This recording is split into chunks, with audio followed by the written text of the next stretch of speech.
One of the most interesting things about the study of art, and especially in terms of the relationship between word and image, is the question of trying to figure out what the meaning of a work of art might be. In other words, was there an intention behind the creation of the work of art on the part of the artist to communicate something specific to the artist?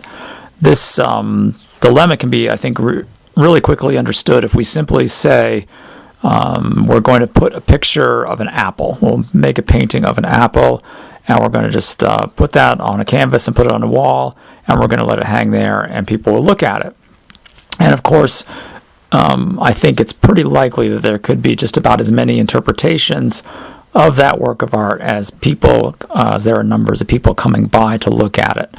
So an apple could have all kinds of associations to people, from something to eat, to a computer company, to a music company. The musical group The Beatles founded Apple Music in the 1960s, and so on. So the question that I want to just address briefly in this lecture is whether there is a way to settle down a meaning, settle on a meaning, put down a meaning in a more permanent and fixed sense than the kind of more free-floating scenario that I described. The way that a number of art historians decided to tackle this problem, probably starting in the late 19th and into the early 20th centuries, was to look at works of art that had features or distinctive subjects, things that seem, for instance, a little bit on the anomalous side. Certain figures, say saints carrying certain implements, narratives that didn't seem to make sense in terms of everyday life, for instance. And so what the art historians would do, would be to figure out whether there were passages in certain texts that would help elucidate what those narrative scenes might mean, or what those attributes that, say, a saint or a classical mythological figure might be carrying. And the more that these art historians began to dig in these textual sources, a great example for beginning this might be, for instance, the Bible. Okay, so the Christian Bible, or the New Testament with the Gospels and the life of Christ and so on, have a fair number of narratives in them, which over the history of Christian artists were very interested in depicting, and presumably their patrons. So, for instance, if we looked at, say, medieval stained glass or manuscript illuminations, we would find a number of episodes and figures and things like this occurring again and again and again. And we would probably, in order to understand this, say to ourselves, well, what's the purpose of these images? What's their context? Like, for instance, stained glass in a church. And we would say to ourselves, okay, there seems to be a narrative being depicted here. Let's find the original source, and then using that text, begin to develop the possible meaning for that image. So a good example would be, say, the early life of Christ, for instance, like a stained glass window, such as you might see in Chartres Cathedral, going back to the 12th century, where we might have a cycle of images relating, for instance, to the life of the Virgin Mary, and then the birth of Christ. So if we had, for instance, the Nativity, where the relevant passages in the Gospels describe shepherds looking up at angels, and we see, indeed, in a stained glass window, several individuals that look as though they're dressed like shepherds, and they're looking up at other figures that have wings on them. We're going to assume that illuminates, or illustrates, I should say, the Nativity.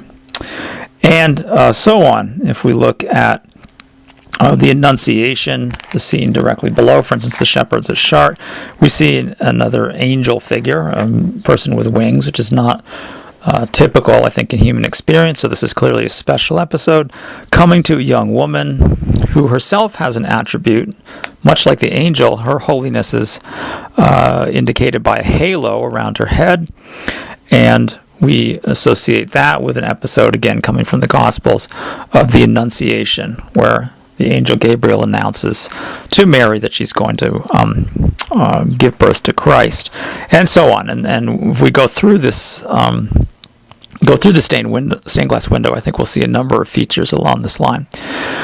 Well, the term that art historians began to use for this type of decoding, so to speak, of an image is iconography. And it's a very powerful tool for analyzing a number of, let's just say, difficult images or images that seem to have more of a meaning than first meets the eye. A great example of this, in fact, a very famous example of this, is a painting from the 15th century by a Flemish artist known as Jan van Eyck.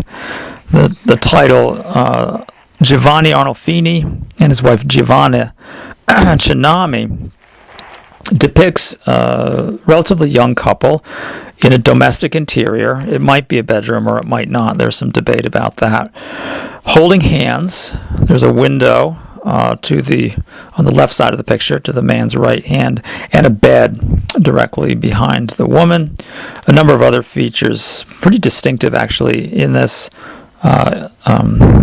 rendering, this painting, are the dog at the very base, sort of foreground of the picture, some shoes that are off to the lower left corner, a mirror, a circular sort of fisheye lens type of mirror, and a chandelier, and there are a number of other things, but let's focus on these.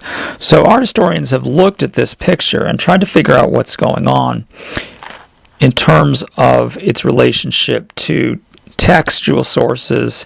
And again, you can take iconography a bit further, and this is where it gets interesting, to general sort of social and political and cultural and other kinds of contexts. So in other words, if we were looking at the Bible, the Christian Bible to be more specific, or one of the Gospels, or even a passage from the Gospels, there are any number of readings and interpretations of that which might be more of a priority for that artist in that particular context. So when we look at something like the Arnolfini Portrait, there's a lot of things going on here where we might, because of our distance from the picture, be relatively uninformed or distant from the kinds of meanings that may very well be included in that. And a good example of this, for instance, might be the pair of shoes in the lower left foreground. Does this refer to the episode from the book of Exodus where Moses encounters God and is instructed by God to remove his shoes, that this is holy ground? Is this indeed what's happening here? Do the gestures of the man and the woman indicate, for instance, as has been theorized, that there's a marriage of some kind? Is there some sort of transaction? We're not really sure about this. And iconography, therefore, provides a fascinating possibility for, if not confirming, at least giving a better than, not just a pure intuition or guess about what the significance of an object or narrative might be in a picture. Jan van Eyck, of course, complicates things pretty radically in his painting by including himself in the picture in a reflection in that a circular mirror in the background, and sort of echoing that aspect of a presence of the artist as a witness with a very elaborately signed Jan van Eyck. This would be in Latin. Again, that's another thing about iconography, is understanding different languages of the past. Jan van Eyck was here, which is interesting in its own right, because typically an artist would sign that as Jan van Eyck made this or was making this, not Jan van Eyck was here. So here again, the relationship between text and image is complicated.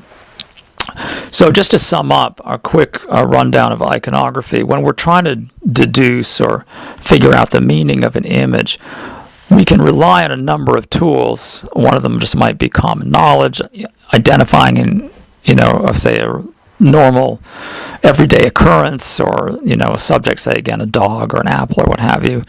But trying to nail down more tightly what sort of meaning might be conveyed may very well involve knowledge of a wide range, I should say, of texts, and even interpretations of those texts to give a better sense of what's going on.